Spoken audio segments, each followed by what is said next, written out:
All right, so we got a special guest with us today. We have Firefighter Garcia here, and this gentleman, I've worked very closely with him. When I was a firefighter in my department, I was a mentor for our fire cadets, and he was one of the fire cadets. So I had the pleasure of working very close with him from his interview stuff to how he presents himself to how he carries himself as a cadet to his physical fitness, his nutrition, kind of all aspects. And I had the privilege of actually taking the program that I built to becoming a firefighter program, and I've actually utilized that to help develop him and his skills and his knowledge of the firefighter testing process. And he's had a lot of success. So we're very blessed to have Firefighter Garcia with us. So let's quickly talk about the Fire Academy. So you go ahead and take it away. I want you to talk about, from the day you started, just kind of give us a brief overview of what it was like, how you felt, what you did, what was the team atmosphere like? How were you successful? What did you do to be successful through the Fire Academy? So talk a little bit about that. Yeah, so our fire academy was in the middle of summer. It was the brutal Arizona summer, so that was definitely a challenge against us just right out the bat, But it was 16 weeks.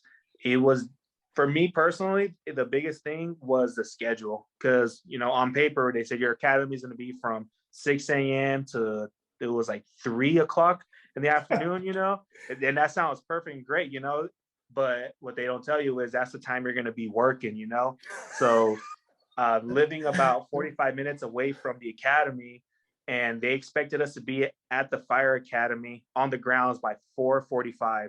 So they expected us to be there early to make sure that our bottles were filled, that the skills course or whatever we were doing for the day was all ready to go. We had to be stretched, warmed up, ready to go. So when 6 o'clock hit, we ring the bell and then we start. So that was, like I said, that was definitely a big shocker there.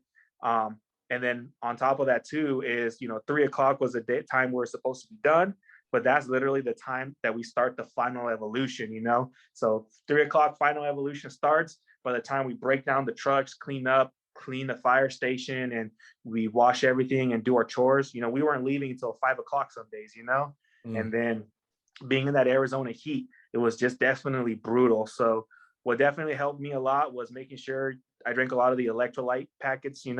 I was living off of liquid IVs, before, during, and after the academy there. And just definitely doing a lot of stretching. Because like I said, they're literally there from sun up to middle of the afternoon, pulling hose. You're going to be taking plugs, pulling lines. Extended lines are probably the worst, running it all out. I hated those things, or horizontals, but, making sure you're hydrated. We were always told, especially being in the summer, you're going to be dehydrated and behind the 8 ball, like regardless. So making sure you're drinking the water. Nutrition definitely played a good part of, how you felt.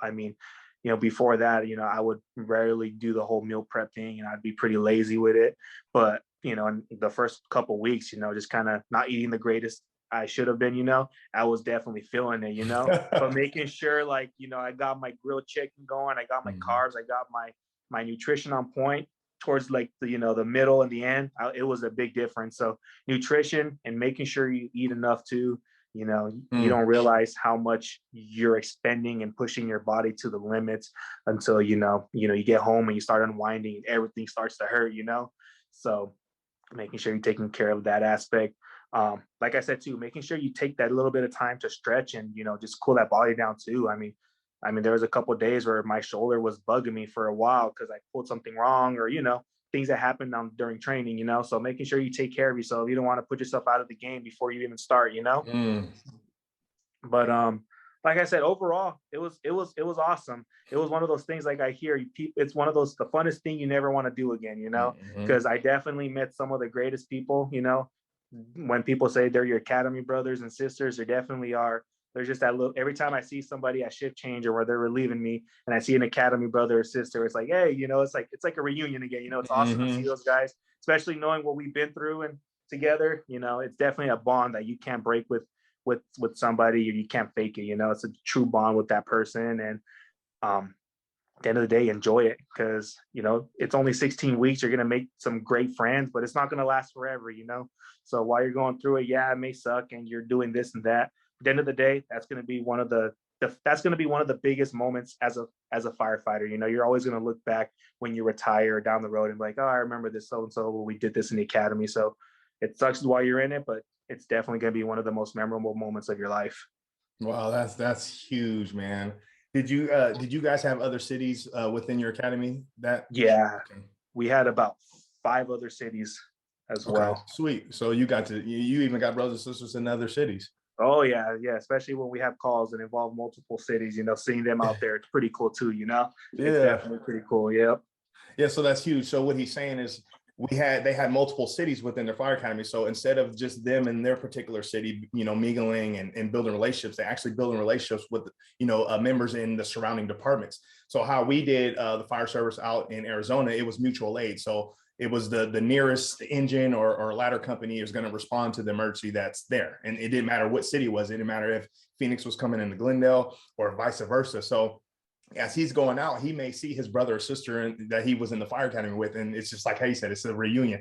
You guys handle business on the call, whatever, knock down fire. Then when you're done, you're like, ah, what's Yep. up? That's exactly how it goes too. Yeah. Yep. That's so true. It's so huge.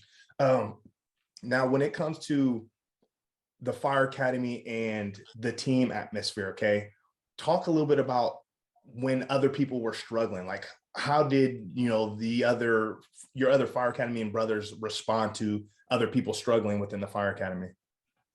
Definitely one of those things where as a whole, we were all pretty supportive of each other, but especially within your little engine, because I mean, the way we did our academy, you get broken down into engine companies, and you're kind of responsible for each other in that aspect, holding yourself accountable, not just when you're out there doing drills, but like even outside of the academy, making sure you're all right at home, making sure you're getting enough sleep, making sure you're okay, checking in on each other, having that kind of like your battle buddy, making sure they're okay.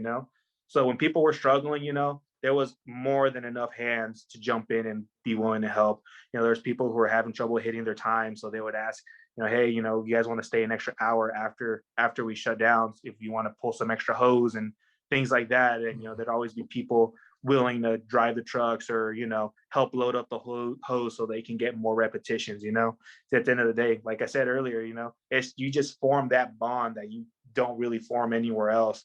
So pretty supportive there. And with that being said too, I mean, seeing that, just made me want to help those that needed the help. Because I know if I was in that position, because I'm still a young firefighter, I don't know what I might encounter down the road, but knowing that there's going to be a bunch of hands willing to help me, I feel like I gotta, I want to help and give that hand out to those as well. So that's how I see it. Definitely pretty big on that aspect.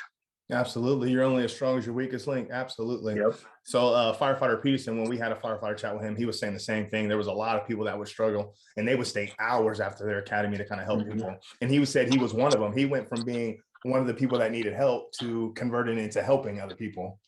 So you're right. So like when I was in the academy, I didn't have that fire knowledge or those fire skills. So I would rely on people like you to kind of, hey, educate me on, hey, here's a better way to do this, And I had some solid, academy brothers and sisters that were dialed in. So it was nice. But at the end of the day, you still got to pull your own weight. You still got to put in the effort. You still got to remain positive, and you have to seek help. They're going to see it, right? But you still, if you're having troubles, don't just suppress it and get in your corner. Step out and say, hey, I'm not getting this, or is there a better way to do A and B, whatever the case is, because they're seeing that you're taking initiative. And it's not just your crew, it's your RTO, your recruit training officer, and your superiors out there that are seeing, hey, you're putting in the effort. So when you are struggling or failing, they're going to take that into consideration. It's that important. Oh yeah, for sure. Attitude is definitely one of the biggest things going through. Oh man, I'm glad you just said that, because that was gonna be my next topic. So really break it down for them, okay? Tell them in regards of all the eyes on you when Omaha comes down, Chief comes down, or whatever the case. Tell them how important it is to have great demeanor and do your best to have a positive attitude throughout the duration of the academy. How important is it? So it's very important. At the end of the day, when you're wearing that red shirt, you're going to be sticking out like a sore thumb. You're being seen as the future, so you're going to have like extra magnifying glass on you. So being mindful that whatever you do in the academy, people are going to find out about it when you're on your first rotation. Like your name is going to precede you anywhere. Like in this kind of work that we do, your name and who you are and what people say about you is going to follow you and enter the room before you ever do. So starting from the beginning, you got to make sure you're like I said, pulling your own weight, making sure you're presentable, making sure you're dialed in. Just like I always tell you, make sure you work hard, stay consistent, and I'll catch you in the next one. Good luck, future firefighter.